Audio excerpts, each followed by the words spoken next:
साथ संगत जी, प्यार से कहना धन निरंकार जी है। अजब ये जिंदगी के रास्ते, कौन ठहरा है किसी के वास्ते।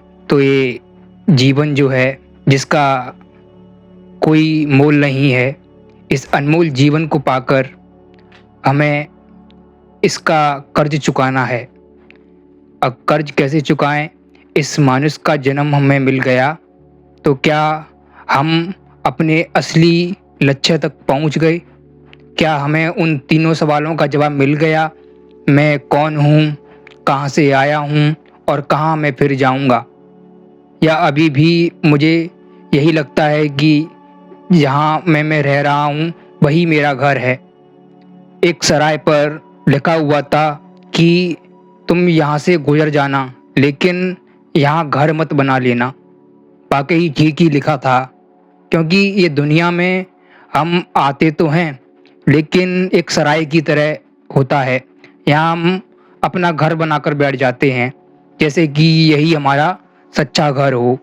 लेकिन सच्चा घर तो वही होता है जिसमें ये पता हो कि ये हमेशा रहने वाला है। और अगर यही नहीं पता कि जिस घर में मैं रह रहा हूँ वो घर कितने दिनों तक मेरा है, जब तक मैं रहूँगा तब तक तो वो मेरा है, लेकिन मेरे बाद वो फिर किसका हो जाएगा। ऐसे ही एक घटना है, जब किसी राजा के दरबार में कोई एक संत पहुंचा, तो फिर वो वहां जाकर कहने लगा कि हे राजन, ये जो महल खड़ा है वो तुम्हारा नहीं है और जल्द ही ये किसी और का हो जाएगा। तो वो राजा बड़ा क्रोधित हुआ और कहने लगा कि इस संत को बंदी बना लिया जाए। और फिर वो संत कहते हैं कि हे राजन, तुम अभी मेरी बात को समझे नहीं, क्योंकि ये घर तुम्हारा नहीं है।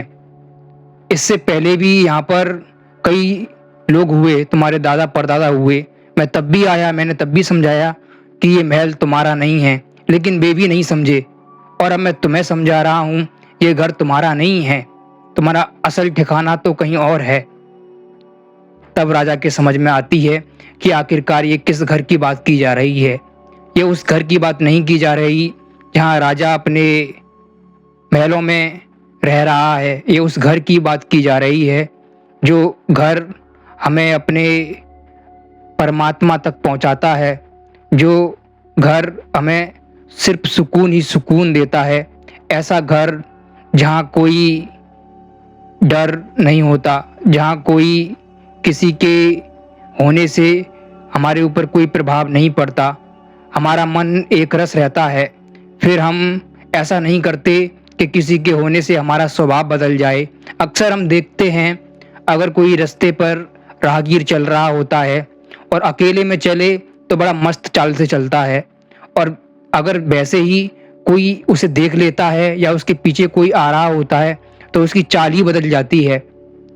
और इसीलिए कहा है कि इस मन के जो होते हैं वो कई रूप होते हैं, इसलिए अलग अलग परिस्थितियों में हम वैसे वैसे स्वभाव करते हैं जिससे कि हमारे आसपास के लोग उसे पसंद करना चाहें। और इसी चक्कर में हम अपने आप को भी भूल जाते हैं कि मैं असल में हूँ कौन। श्री आदि शंकराचार्य जी ने भी कहा कि चिदानंद रूपा शिवोहम, कि ये जो चित्त है वो आनंद स्वरूप है और मैं ही शिव हूँ। इसका कहने का यही अर्थ था कि मैं एक चैतन्य रूप हूँ, मैं ये शरीर नहीं हूँ।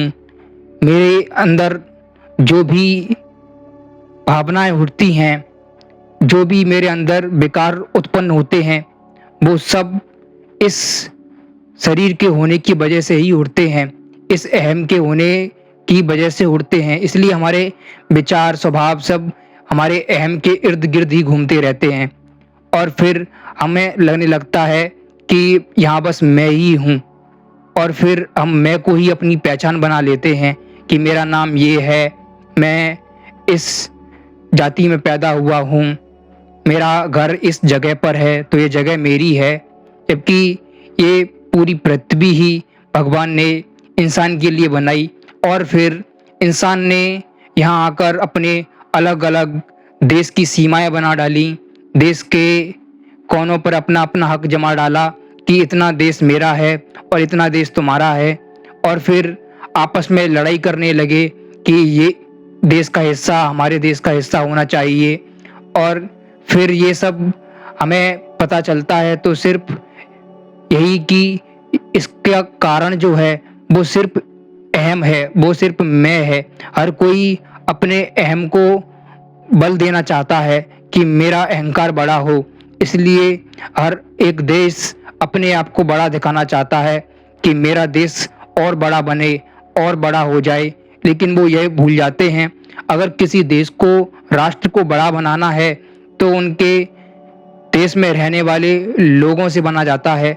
उनके लोग अगर भाईचारे से रहते हैं, प्रेम भाव से रहते हैं और उनके अंदर मानवता वाले गुण वाकई पाए जाते हैं, तो फिर वो देश सबसे महान देश कहलाता है। फिर वो किसी देश के जमीन की मोहताज नहीं होता, वो फिर किसी देश का हक नहीं छीनता। वो सिर्फ यही कहता है कि मानव को मानव हो प्यारा, एक दूजे का बने सहारा, कि हर एक मानव जो है दूसरे मानव से प्यार करे, और एक दूसरे के सहारा बनते हुए जब हम चलते हैं तो एक देश ही दूसरे देश के तरक्की में काम आने लगता है, फिर कोई देश पिछड़ा हुआ देश नहीं रह जाता।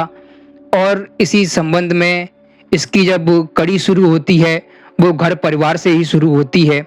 जब हम देखते हैं एक ही घर में रह रहे हैं और आपस में नहीं बनती, तो इसका कारण यही होता है कि उनके मनों में जो अहम है उन्होंने अपनी दुनिया अलग अलग बसा रखी है।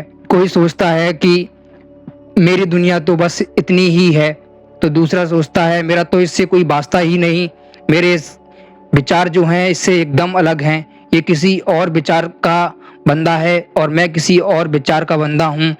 तो विचार हम कैसे भी सोचते हैं, सब इसी समाज में जो हम आसपास देखते हैं उसके हिसाब से हम अपने सपने बुनने लगते हैं कि मुझे ये बनना है, मुझे ये हासिल करना है। लेकिन जो हमें हासिल करना है कि कुछ भी बनो मुबारक है, पर पहले एक इंसान बनो। कि हम बन तो कुछ भी जाएं, डॉक्टर बन जाएं, इंजीनियर बन जाएं, प्रोफेसर बन जाएं, वकील बन जाएं, लेकिन अगर हमें इंसान बनना नहीं आया, हमारे अंदर इंसानियत वाले ही गुण ना आए, तो फिर कुछ भी बनने का कोई भी लाभ नहीं होता। फिर वो इंसान का जन्म पाकर भी हमें ऐसा लगता है कि हमने वो नहीं पाया जो असल में पाना चाहिए था, और फिर अंत समय जब आता है तो फिर पछताने के अलावा कुछ भी हाथ नहीं आता। फिर हम पछताते हैं कि काश मैंने इस सच को जाना होता कि मैं हूँ कौन, मैं कहाँ से आया हूँ और मैं फिर कहाँ जाऊँगा। तो यही अरदास हम सब इस निरंकार के साथ अपना नाता जोड़कर हर तरह की परेशानियों से, हर तरह के झंझटों से निजात पाकर अपना जो नाता है इससे जोड़े रखें और अपनी भक्ति को और प्रगाढ़ करते जाएं। साथ संगत जी, धन निरंकार जी।